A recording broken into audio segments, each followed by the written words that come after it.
CEO, founder of Diet Free Life, and a guy who cares, and that's why we share. But today, I am going to share some information with you that actually may help you, especially if you want to lose weight or you just want to improve health, or you want to get off medications and all that stuff. But before I dive into it, for those of you who are new to me, I am a nutritionist, author, best-selling author, a guy who's helped a lot of people, and I'm on a mission to help even more people.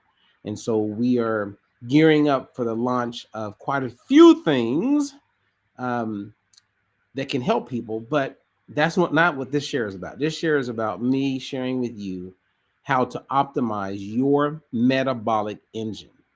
And also a couple of announcements before I go into it. And that is, if you want to learn more about what we are making available, if you are interested in being put on our VIP list, or if you are interested in improving your own health, reach out to us. So there's an email that we always make available that you can email to find out more, ask questions, and we are here to help you first and foremost. And if there's a plan or a program that we can make available to you, great. But if not, and we can just answer your questions, we are all about it. So what I want to share with you is this thing or this word called metabolism. You hear a lot of people talk about metabolism. You'll hear people say things like, yeah, I can't lose the weight because my metabolism has slowed. So before I actually share with you, and don't be afraid, before I share with you what metabolism truly is, take a stab at it, okay? Seriously, like in the comments, what is metabolism to you? Okay, and so and if you don't want to define what it is, let me ask you this question and then comment on it. Okay, if you're catching the live or the replay, I really would love to hear your thoughts on this. And that is, do you believe that our metabolism slows as we age? Do you believe that our metabolism slows as we get older? Yes or no? And I'll know exactly what you're talking about, because I'm going to share something with you that I would say 99.5% of people that I meet, that includes dietitians, nutritionists, doctors, physicians, everyday people, you name it. When I ask them about metabolism, they do not know. They do not know, and you are about to know. Okay, you are about to have, let's say, and maybe you do know a little bit, but you'll have more clarity on it. Okay. Now, before I do that, I want to share with you one of my clients. His name is Brett. And Brett, I've known for many years, and he's down a little over 100 pounds from his heaviest weight. But Brett came to me at about 268 pounds after being at that weight for quite a few years. He saw me post something on Facebook, and he said, hey, man, how can I be part of this program? So I made him part of the program. And in his first 4 months, as you can see here, Brett lost 40 pounds, right? So he's actually, I think, 223 right now. So he's over 40 pounds. And so he was averaging about 10 pounds each and every month. Now, think about it. He's 268 pounds, but he's able to drop this weight consistently. Let me also say that is not the same for everybody. Most people over the age of 40, weight doesn't come off like that. Key word here, most people. Brett just happens to have this thing called metabolic flexibility. Now, everyone can get it, but Brett has it. And one of my clients, Chris, if you're catching this, Chris, when I began working with you and we were reversing your type 2 diabetes, you had metabolic flexibility. Now, metabolic flexibility is a good thing. The flip side of that is metabolic inflexibility.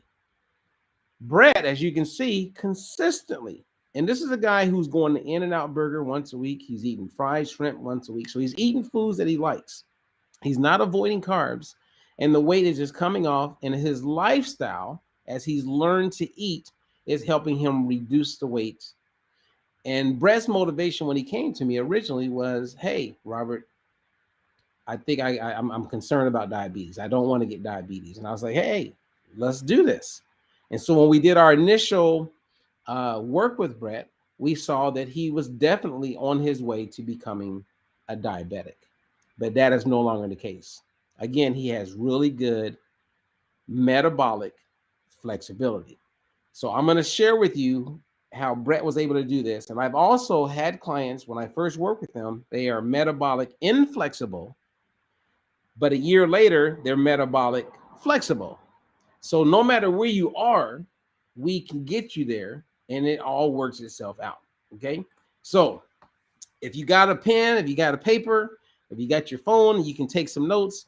Let's just go over some basics. And when you understand the basics, you also position yourself to not fall prey to the people who are misinformed. And I'm always saying that the biggest challenge we have when it comes to nutrition, when it comes to optimizing our metabolism, when it comes to like living our healthiest life, is that you have more people who are misinformed, but they're influencers, and they get you on board with what they're misinformed about because you're uninformed. And as a result of you being uninformed, the problems just continue. And we don't want that. So why not be informed? So let's tackle this word metabolism. What does the word metabolism mean to you? Do people slow their metabolism? Do people not? I went back to a book, the first weight loss book I wrote. It was the second book I wrote. And I went back to it the other day and I looked at the definition that I put in the book on what metabolism was. And I was actually accurate. However, I could explain it way better now. And that's what I'm going to do for you. But let's start up front. Let me just tell you, so you don't have to wait around if you have to rush and take off. The metabolism does not slow with age. Let me say that one more time, because I hear people say this all the time. And maybe years ago I said it too. I don't know. But the metabolism does not slow with age. And you all have doctors that think this. It does not slow with age. And there's been many studies on the metabolism. And one of the ones that I truly like, and I think they did everything right, was one going back 40 years ago, the Baltimore Longitudinal study on aging. And what they did is they measured the metabolic rate during this time. And they had 775 men in this study, 10-year study. They range from age 18 to 98. And let me also say that they did this study also for women. So it was done multiple times. I'm just going to point out this one. And what they looked at 10 years later, the metabolic rate, the energy burned by the metabolism, did not change. It didn't go up. It did not go down. Now, when I'm done with this, I'm going to share with you the number one predictor of why people gain weight. We know exactly scientifically why you're probably going to gain weight. We know 100% what makes it where we know if you're going to gain weight or not. I mean, we know. Now, not many people are privy or are educated or are up to date with the science, but I am. So that's what I do since 1995, baby. I've been in this game for a long time, and I'm always challenging myself to take it to the next level. And I believe that education is king. At the end of the day, it's not what I give you that you can use. It's really what I give you that is useful. It's not about what you can use. It's about what is useful. Useful is lifestyle related. So what is metabolism? Let's just dive right into it. Okay, metabolism, there's two sides of the coin when it comes to metabolism. And we're talking about your cells, trillions of cells in your body. Your metabolism, on one side, you have this word called anabolism. Anabolism requires energy to grow and build. You've probably heard someone say anabolic steroid. That's to grow and build. If you eat fat and it's in your body, and that fat makes it to a fat cell, the fat cell brings it in because of insulin, and it builds this thing called triglycerides. That is a anabolic process. When you eat bread or broccoli or any carbohydrate, eventually you will have glucose in your blood. that glucose will go to your muscles and it will go to your liver, and your muscles will take it in, and it will create glycogen, stored carbs inside of your liver and your muscle. It builds. When you look at eating protein, you eventually have these individual amino acids. Amino acids, when they come together, they create a protein. And we know that protein is the building blocks that gives us our muscle. So that's building. So you have an anabolic side. So you have all of these processes going on inside the cell that's building. And then you have this thing called catabolism, aka catabolic. That is when energy is being used in the cells to break down, right? So if you have fat in your cell and you burning fat, the fat breaks down, gets released, and it eventually gets burned or used as fuel. That is a breakdown. So the building up and the breaking down, that is metabolism, and that is happening all over your body, constantly all over. And what we know is that whether you're 25 or whether you're 55, that process does not slow. There are other things that slow. There are other things that slow that put you in a position where weight loss becomes much more difficult, right?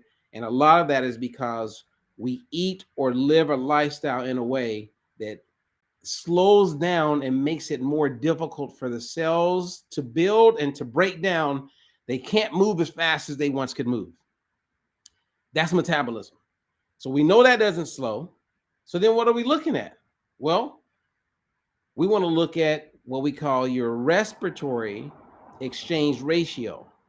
And we have this thing called a Carb Threshold Report that we are making available in June 2022. So if you're catching this late, just go to the website, dietfreelife.com, and everything will be there. But we have this thing that I've been working on going back to 2010.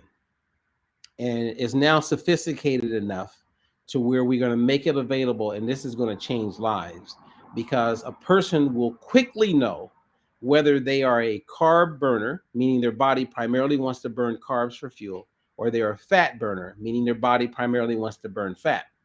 When you know if your body is primarily burning fat or primarily burning carbs, that right there will tell you if you have what Brett has, metabolic flexibility, or you have metabolic inflexibility. So we've taken all the work out. So once you know this, then it's just a matter of eating in a way that puts you in a place where you are a fat burning individual, like you're in fat burning mode instead of being a carb burner, which means you're in fat storing mode. And it's pretty simple. Now, the greatest part of all of this is no matter where you are, and I'm thinking about 4 of my clients right now that I've been working with for a year, age 69, 72, 73, 74.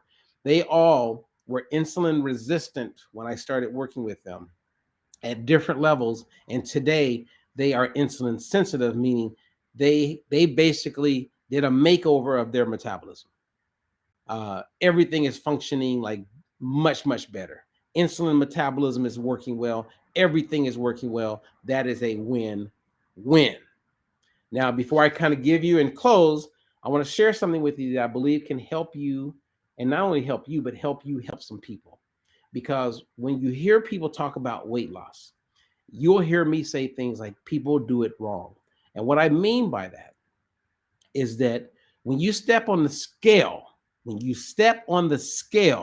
I feel like screaming this to people. When you step on the scale, it gives you a number, but it does not tell you what weight you have lost. So if someone's walking around and they've lost a significant amount of weight, was it fat weight? Was it muscle weight? Was it bone weight? Was it water weight? They don't know. Trust me, they don't know. And we see this all the time because they begin to ruin not their metabolism necessarily, but they ruin their energy expenditure. This happened with people who did The Biggest Loser. Yes, they lost a lot of weight, but when the National Institute of Health got involved, right, they went up to season 14 and they measured their metabolic rate. They measured how many calories they were burning throughout the day. And then after the show, when the season was over, they did it again. And they noticed that these people were burning 500 to 600 calories less after they lost the weight. So we could say their metabolic rate slowed. And what's even more interesting is that 6 years later, the National Institute of Health went back to these people, checked their metabolic rate. Most of them had gained all the weight back, and it had lowered again. What this tells me is that they had significant insulin resistance, and that was interfering with their metabolic rate. And that also put them in a position where they couldn't release fat, because with the activity they were doing back when they were on that show, they're no longer doing. Now, they could eat really lean and eat really low and cut their calories big time, but that ain't going to change anything, because their results were based on what they were doing from a physical standpoint, not what they were doing necessarily from a nutritional standpoint. And so now their bodies don't burn as much. And it's hell trying to lose weight when you've been compromised. And that's what happens when I see people. And here's a great example for you. Think back, and I did a report on this years ago. It was going to be a thesis, but it ended up just being a paper that I wrote. And the paper it was talking about weight, but I was focusing primarily on the life and experience of people who were put in concentration camps. Think of someone who's put in a concentration camp. When they first went in, they didn't have much food. There was days where I'm sure they probably didn't eat anything, or maybe got a slice of bread. And there were studies being done around this. And there was even a study back in Minneapolis, Minnesota, where they did a study when this was legal. It's not legal anymore, where they took people and they put them on restricted diets and they monitored everything. They wanted to see how the body responded. They wanted to see like what would change inside of the body. And Hitler was doing a lot of this crazy stuff. Well, out of all of that, we do have the data to understand what happens. And this is what happens when you restrict your food big time like that. And this can happen with someone doing keto, carnivore, when you're not getting the proper balance of food. When you restrict like that, what happens is initially this hormone called insulin is suppressed, it's flatlined, it's down, because you're not eating anything that would cause it to be up. And insulin, when it's circulating in the body, you cannot release body fat. You cannot release body fat when insulin levels are high. Let me say it one more time. When insulin levels are high, you cannot release body fat. We know this biologically, okay? We know this. And that's why weight loss and improving big parts of our health is not about calories in, calories out. It's really understanding the hormonal response to food. So when insulin levels are down, you start releasing body fat, right? So body fat. So when these people went into the concentration camps, they were dropping body fat like crazy. But then this is what happens.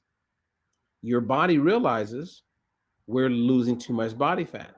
And it goes into survival mode, protective mode, life mode, and it stops burning fat.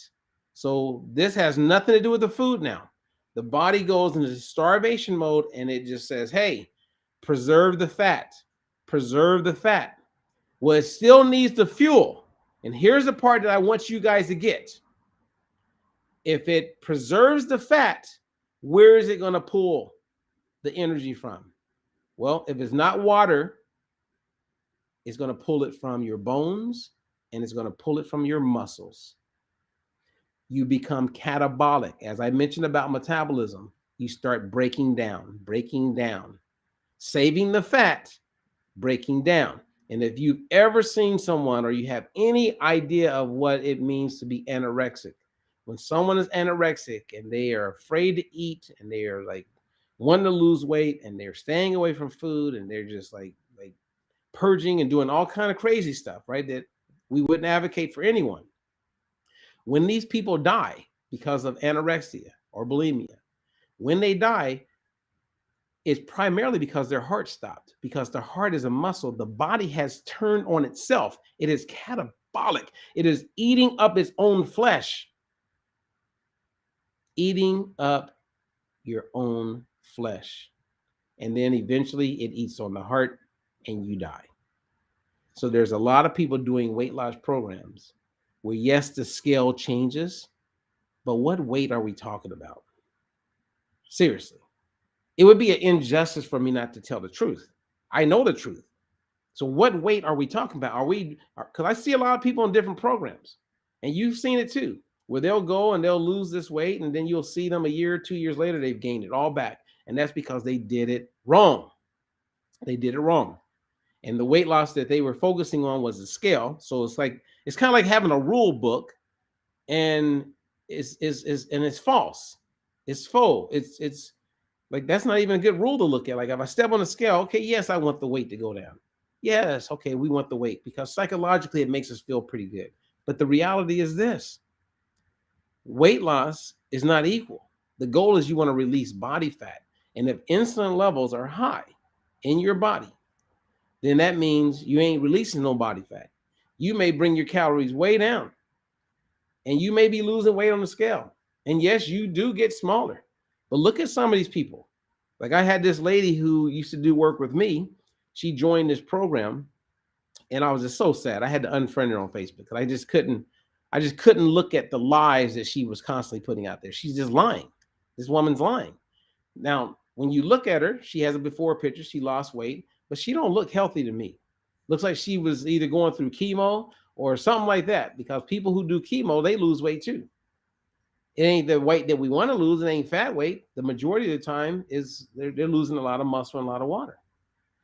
And that's what I was seeing with this lady. So then I was like, you know what? Follow the money. So when I looked into it, I realized she had joined this program that was like a network marketing company. And they promote like weight loss and teach people how to eat. And they got these supplements that they recommend. And people lose weight. But all these people don't know what kind of weight they're losing. And you can tell when you look at certain people, you can tell that, okay, yeah, they're smaller, but they don't really look that healthy. It's like, think of the people that you've seen go through cancer or go through some type of major, crazy scare with their health. And yeah, they lose weight, but you look at them and you go, something's not adding up here. And I see that a lot with people who get bariatric surgery. Their skin, the elasticity is different. Everything is off. Now they're smaller because everybody's glorifying the fact that on the scale, they're lighter. But in reality, they have done much more damage. They have damaged their metabolism. They have put themselves in a place where even though they're smaller, there's levels of insulin resistance that they're experiencing, and they don't know it. And the time will come, and it will come, unfortunately, sooner than later, where they will notice to lose weight is way harder. It's much more difficult to lose weight when you create this kind of damage. And all of this being said, if you've heard all of this, I will tell you that you can reverse all of that. That's the good news. You can reverse it all, and it can all get better. So anyway, we now have a better understanding of metabolism. So when someone says my metabolism slowed, no, it didn't. There's other things that have slowed. Your daily energy or total energy expenditure, how many calories you're burning may have changed because you've lost muscle over the years, especially if you've been going from diet to diet. And as right now I'm looking at this, I didn't mean to actually go into detail on this, but I'm looking at a study right now on my desk. And this study is about people who yo-yo, people who like gain weight, lose weight, gain weight, lose weight, gain weight, lose weight. And in the study, they use wrestlers because during a season, they gain weight, lose weight, gain weight, lose weight. And they wanted to see what the impact would be in going through that process for people who do that. Does it hurt their metabolism? Does it hinder their body's ability to be healthy? Do they become more insulin resistant? And unfortunately, it creates a lot of damage, to include damage on the gut microbiome. So we all have a metabolic engine, and that engine can definitely 100% be lifted. It just begins with you having the right information instead of falling prey and just doing what you perceive to be real, because that perception of what's real is putting a lot of people in a position where it gets really difficult to turn it around. And I don't want you to have to go through that. I really don't. I want you to be able to thrive with your overall health. I really do. So before I get out of here, let me just give a big shout out to Andrea Hernandez. I'm so proud of you. Teague. Shirley Saucer, who is absolutely amazing. What's up, Shirley? Betty Jones, what's up? What's up? Glad you guys caught it. If you didn't catch it all, listen to the whole thing. And I'll end on this. With Brett, because he has this flexibility, he's able to drop the weight the way he dropped it. Now, some people like Andrea, at first the weight loss, if you remember, Andrea, it wasn't coming off because of your level of insulin resistance. But then we got to a place where it was consistently coming off because you really put in the work and you stayed the course. And that's what happens. You want to correct what's going on inside of your body for this to work out. And what I'm sharing is scientific. We're getting better at explaining it, and we're coming up with better ways to make it work, but it's science. This is not a game. It's kind of like I saw this commercial called Go Low because some of my clients were asking me about it because they mentioned insulin resistance. They mention insulin resistance because that gets your attention. And you're like, oh, that makes sense. And everything that makes sense, they're speaking to. And in the end, what are they going to do? They're going to sell you a supplement. Come on. It begins with food, you guys. It begins with day to day. It begins with how active you are. It begins with what's your sleep like. All natural things. And it's really unfortunate because there's a lot of stuff people are putting in their bodies that's actually creating more problems. It's mind-blowing. So again, everyone is unique and different. And one of my clients, Harriet, she's a great example of when you have extremely high insulin resistance. And I'm not going to throw Harriet's whole name out there, but her name is Harriet. And if you catch this, Harriet, I'm so proud of you because she was over 400 pounds and the weight wasn't coming off. We were doing everything right. Everything I felt we could possibly do. But after about 3-4 months of consistently really going after it, she then came in 1 week, 3 pounds is gone. Then 5 pounds is gone. Then 3 pounds is gone. Then 4 pounds is gone. It's like, I was like, what are you doing differently? And she's like, I'm doing the same thing. And I believe that in the beginning stages, the way she was eating and the way she was moving and the things that she was doing was kind of cleaning, like making over her metabolism, if you will, and putting her in a position for her body to like work with her. And the insulin resistance started to improve. And then the weight started coming down. Her fasting glucose started coming down. Blood pressure started improving because insulin resistance interferes with that, which doctors don't talk about. But insulin plays a huge role in why so many people have high blood pressure. And if they can get their insulin reversed, the insulin resistance, then they see improvements. Migraines go away. Everything just gets better. But if you never know what I'm sharing, you will live your whole life never knowing. And the opportunity never comes to you because you didn't know. My favorite book says, my people perish for a lack of knowledge. When it comes to nutrition, most people, unfortunately, are uninformed. Therefore, they have a lack of knowledge, and then they'll just be guided by all these different people that can't substantiate what they're encouraging. There's no citations or data because everything that I share with you, everything I have studies to back it up. It ain't even me. Now, a big part of my experience since 1995 helping people, of course, that helps. If you spend 20-something years working with hundreds and thousands of people, yeah, you're going to learn things through observation. But I still go to the source. I go back to the science. I go back to the data. It's there. It's clear. And what I'm sharing there is not anywhere else. It isn't. And if it is, someone come and let me know about it because it's not. And I've been in the room with so many of the people that are like out there and major influencers, and they don't have clinical trials to support the work that they're doing. They don't. Everything that I'm sharing is evidence-based and clinically proven. And we substantiate everything. So let's go, baby. Let's do this. Okay? It's game time. You know, and it's not the rest of your life, but we can figure this out. So if you want to learn more about our affiliate ambassador program, there's an email provided. If you're on YouTube, please like and subscribe. Help us grow this channel. We're getting ready to launch our new podcast. I'm pumped about it. And it'll all be on this same channel, right? youtube.com/diet-free-life, all one word. So until the next one, I hope there's some nuggets in there, but if you got questions, post them in the comments and I will come through. And if I can, I will answer it. And if not, I will get back to you because I will find you an answer. All right. So until the